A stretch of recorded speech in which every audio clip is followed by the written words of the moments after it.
everybody. Welcome to The Right Conversation with Shari Pheasant, where we talk about the hard stuff.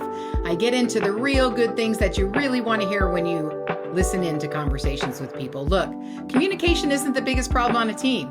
The biggest problem on a team is not having the right conversation soon enough. And the right conversation is really about 5 factors. Talking to the right person about the right thing at the right time, with the right tone and intonation, and with the right intentions. So join me for the right conversations that I have with my guests, and you get to hear all about the hard stuff. You're going to love this. So let's dig in. Now, when I met you at Skills and Electude, I felt like your program really served a need. 1,000%. I feel like it's very doable financially. You talked about high school programs being expensive, the liability. I feel like Electude addresses both of those gaps, and we could really put students, like you said, learning theory, but and yet this is more than theory in the classroom if we could get this program into more high schools.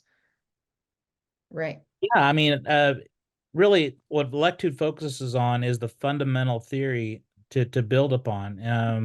I think a lot of folks think that, oh, electrical, it's the hardest thing to teach. And, it's like rocket science. Well, no, it doesn't have to be that way at all. I think electrical, once you understand that there's really only 2 types of circuits, there's circuits that carry current and circuits that carry data. There's only 2. But if we can help students understand the fundamentals of electricity and teach them some fundamental testing techniques that they can build upon, electrical is not rocket science. It can be made relatively simple to understand, and you think about the female technician. I can in some ways, don't take this the wrong way, but pounding out ball joints and having a lot of physical strength, that's one thing. Mm-hmm. But it's that muscle between your ears that's required to be a good diagnostician, and strength and physical ability is not necessary for that. And I think probably some of the best diagnosticians and electrical technicians, they doesn't matter your gender. It's all about that muscle between your ears. So how could I take that wrong? I mean, you're spot on, Darcy.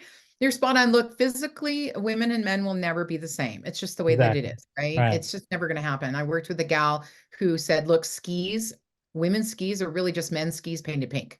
And she started her own company about 8 years ago, doing very well now, by the way, that designed the ski differently for the woman to ski differently. So I think you're right. And as you're speaking, I'm thinking, gosh, in most shops, one of the things they wish they had more of is diag people, right?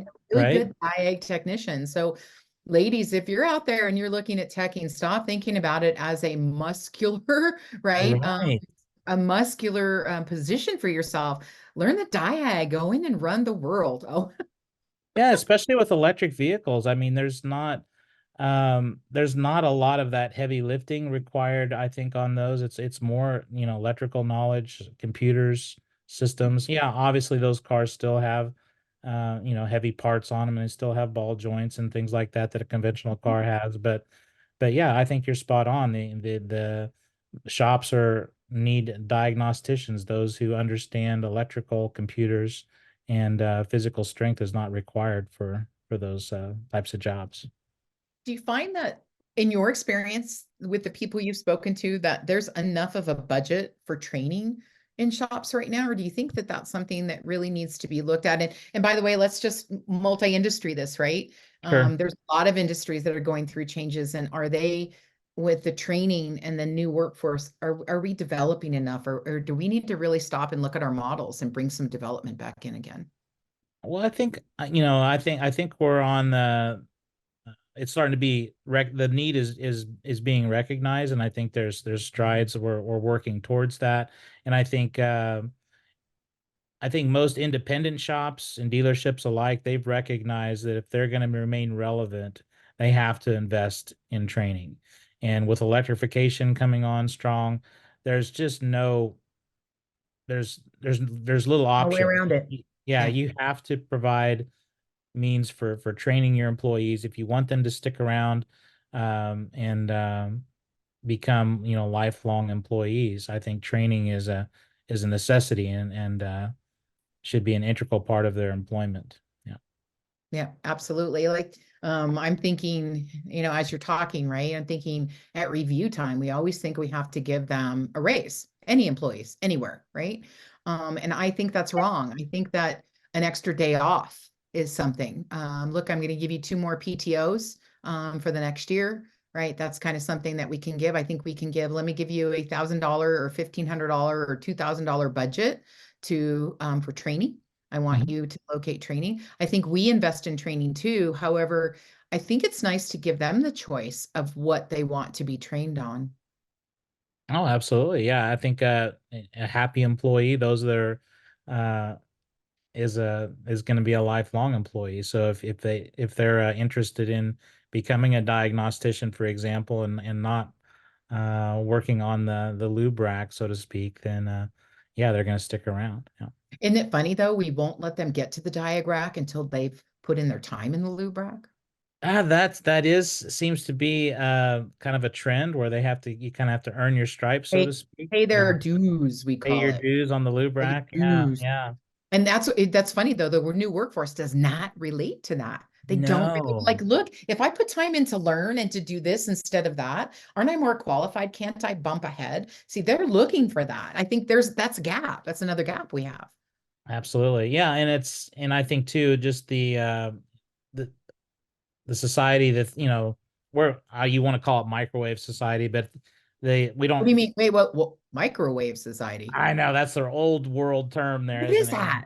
What is Well, that? I mean, we're used to making things happen rather quickly. Where maybe the, you Okay, know, microwave. third Ah, generation, you paying your dues seems like, you know, a year is a short amount of time for somebody that's maybe a little older, but for a young person who's used to getting information really quickly on their phones and things like that, you know, I have to work on the loop rack for a whole year before I can take the next step. It's just, yeah, what a great concept you hit on. it's Yeah. like a decade for them. Yeah. Their lives are different. They do get Right. everything immediately. And so, oh my gosh, Darcy, brilliant. That I bet that lends itself to why the workforce believes they can go into a position that they aren't experienced in, but they can figure it out. Right. Yeah. There's, you got a supercomputer in your hand there. You can look up anything you need, you know, in a matter of seconds. And um, yeah, that's I think that Same with the some. vehicle, right? I mean, you may not have worked on that vehicle, but you just grab out one of the programs or platforms that have information of how to figure it out, and you figure it out. So isn't that funny that we put ourselves in double binds, and that make it difficult to succeed, right? We don't want to let them do that, but you want that specialty. You want that specialist. So why can't somebody putting in the time to learn to be that specialist doctor versus the regular physician Right. go step ahead to the class? Right. But that's where I think it would, in the training level, we need to focus on the foundations to get those students set up for success so they can take that information from their phones and then apply it. If they don't understand the foundations, then they won't be able to apply that new information and learn it for themselves. And I think the trap that teachers fall into is when they teach them what they know. Well, when you got this car, you got to do this, and oh, when this kind of car comes in, you got to know this, and it gets to be information overload, and the student goes, I'll never get this. That's too much information. But if we focus on the fundamentals and we teach them how to learn for themselves using information on their phones or whatever, they can bring themselves up to a certain point where they can succeed and adapt as this things in this fast-paced world where things are changing almost daily. So, Brilliant. but Brilliant, the Darcy. foundations never change. The foundations never change. So, No, they don't. And let's go to a foundation you brought up. Courage versus ego again. Tell me a story. Everybody loves stories. sure. Story, Darcy. Well, I can so let's go hop in our DeLorean time machine if you want to think about it that way and go back to 1990, when I was an automotive student and learning about vehicles, and I was probably not your normal automotive student. I really wanted to learn everything I could about electricity and fuel injection at the time, because that was relatively new.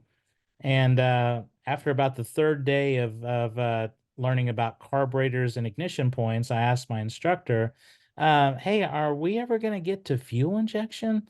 And he just kind of looked at me and politely said, "Oh, Darcy, most of the vehicles on the road today, they're all carbureted and they got distributors. You'll learn about that high tech, fuel injection someday when you're at the dealership." And at the time, I kind of bought that, and for What in was your some, teacher? Of course you what's that? did. It was your Yeah. teacher. Of Hey, course I you did. loved my teacher, by the way. I mean, Yeah. I wouldn't have been the success that I was without him.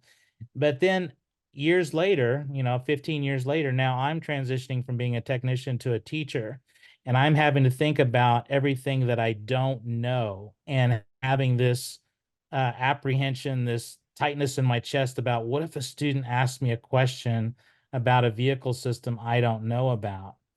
And then I recall that conversation that I had years ago as a student, and it dawned on me that, well, maybe, I think he was being truthful. Yeah, most of the cars at the time were probably carbureted, but had he ever worked on a fuel injected vehicle before? Probably Not. not. He probably lacked the confidence to feel that he could do an adequate job teaching it, because what if a student asked him a question that he didn't know? And I think we're at that point today.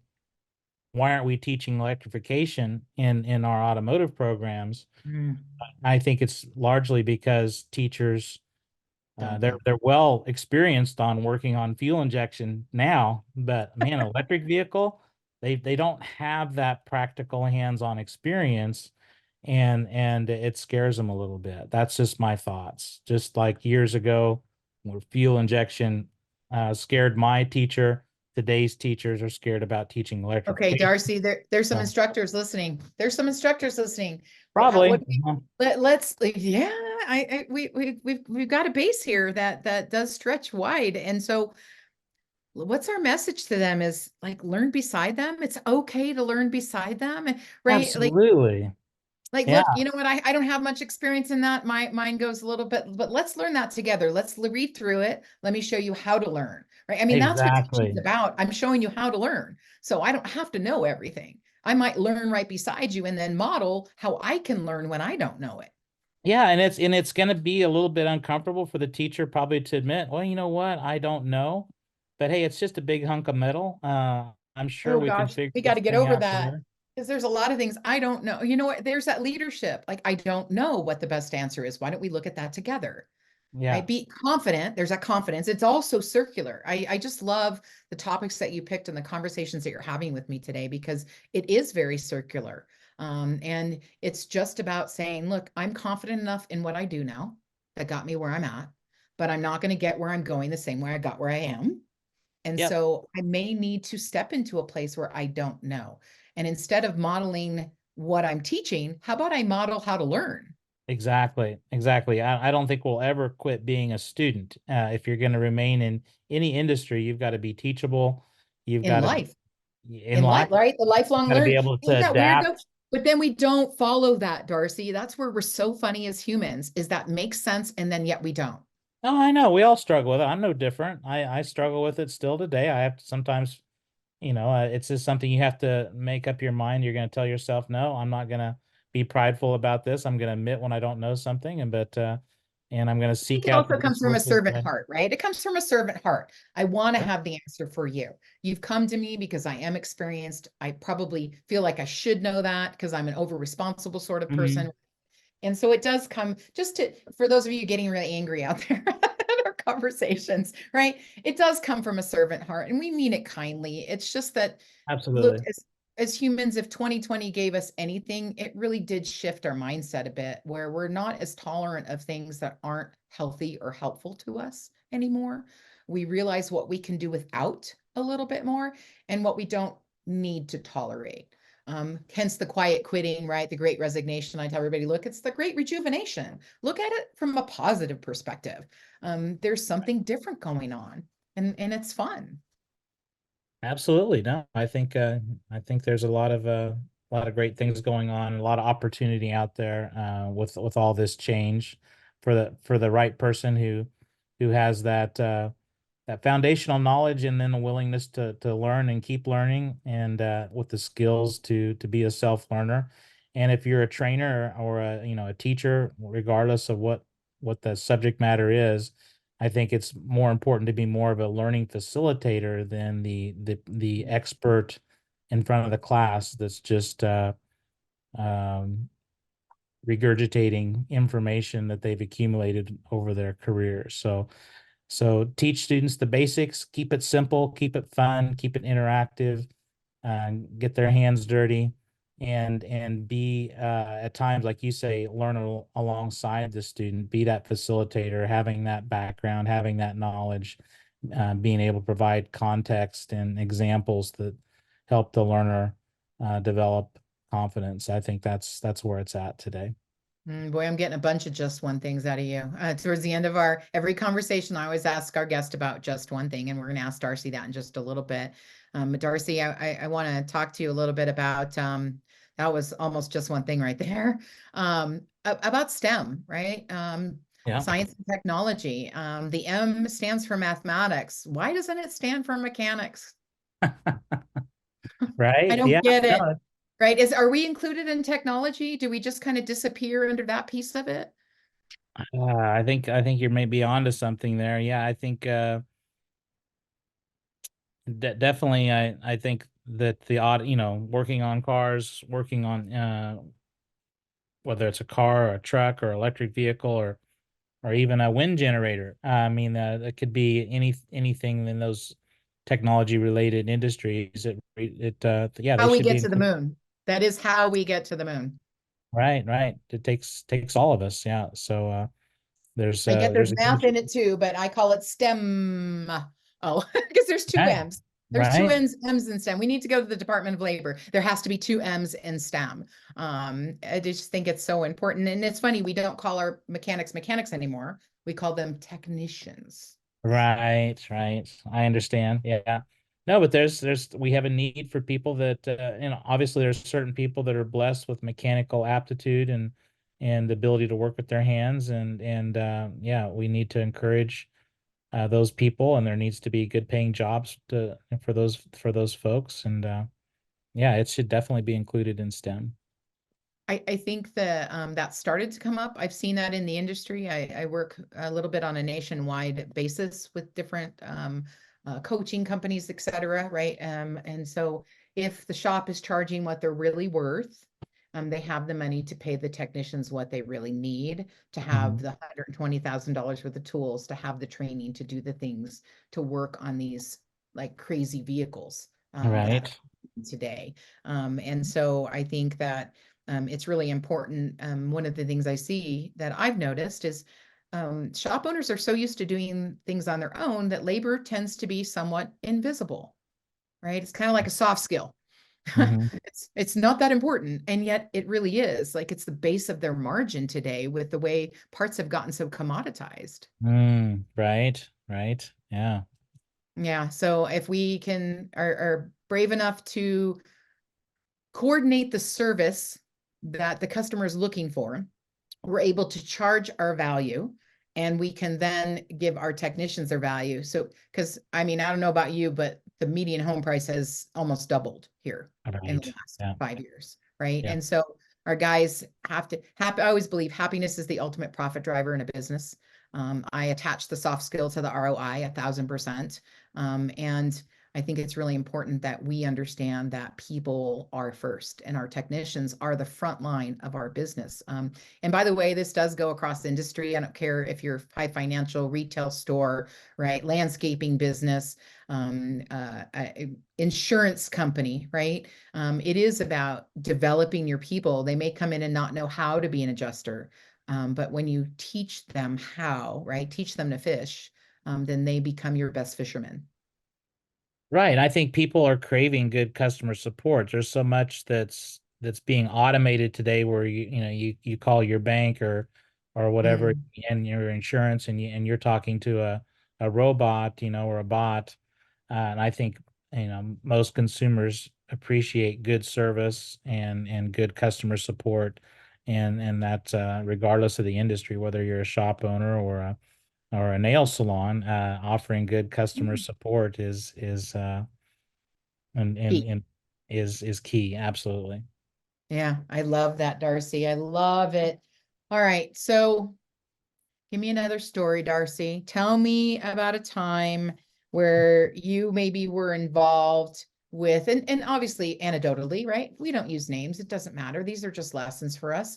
Just something maybe you witnessed between a leader and an employee or an owner, or something that you thought could have been handled a little more appropriately based on some of our conversation today. Do you have something that you've experienced to share with everybody? I think, right, I think we learn better anecdotally. When I can hear a story that I can relate to and I can put myself in without like really being responsible for it, it helps me take another look at myself in a way that isn't so, they call it saving face in the Eastern world, right?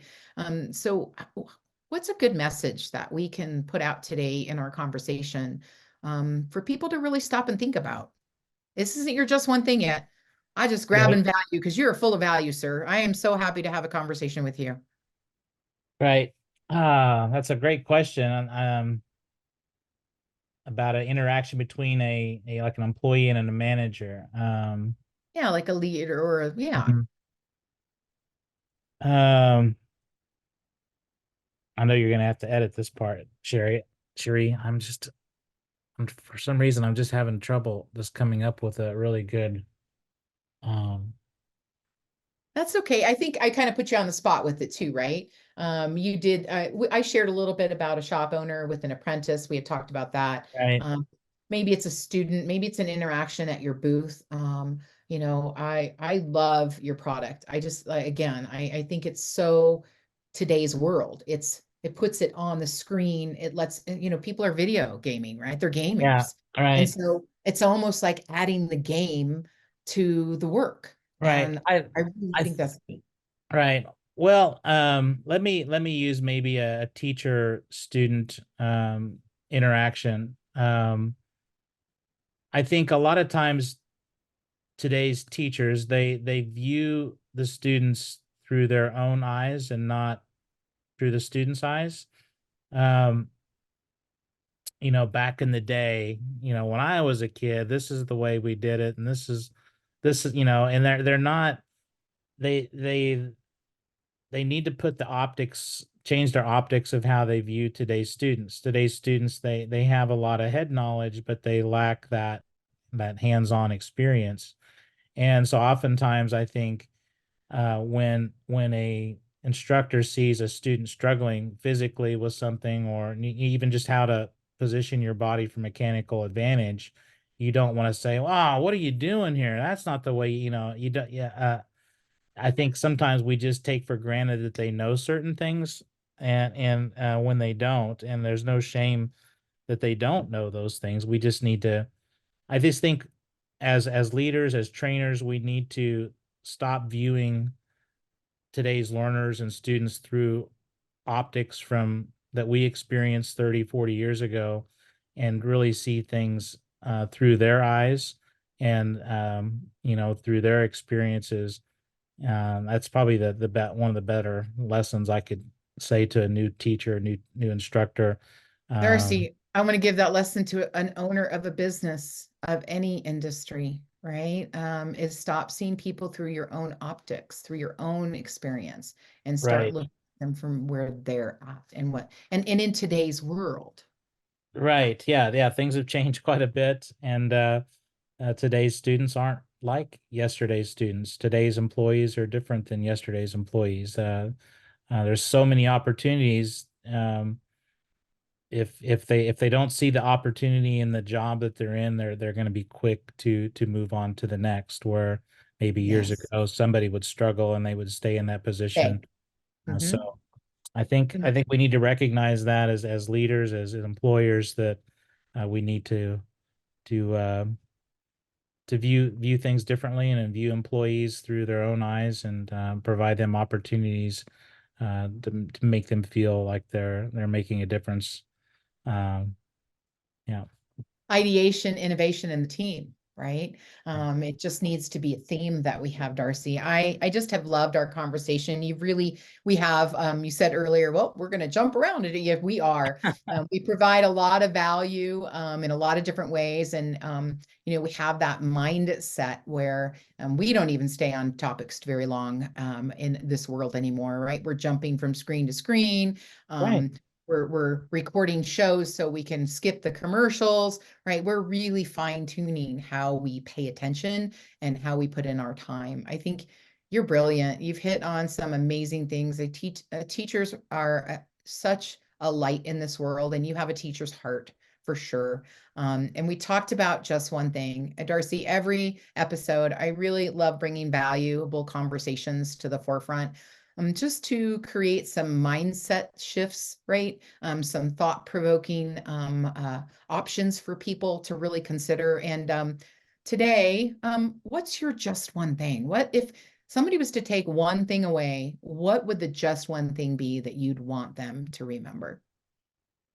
I would say that the just one thing is it's okay to admit when you don't know something, but be courageous. Don't fake it. Just say, hey, you know No what? fake it till you make it. Right? Yeah. I'd say be honest, admit when you don't know something, but then work together as a team to figure it out and bring everybody along with you. And it's okay, and I think healthy and fun to be at times to be the learner right alongside your students, your employees. As a leader, I think it's more important to be a facilitator and then the content expert, the person that just spews data and information. So be more the facilitator versus the expert standing in front of the class. Love it, Darcy. Darcy Wedel, thank you so much for your time here with us today.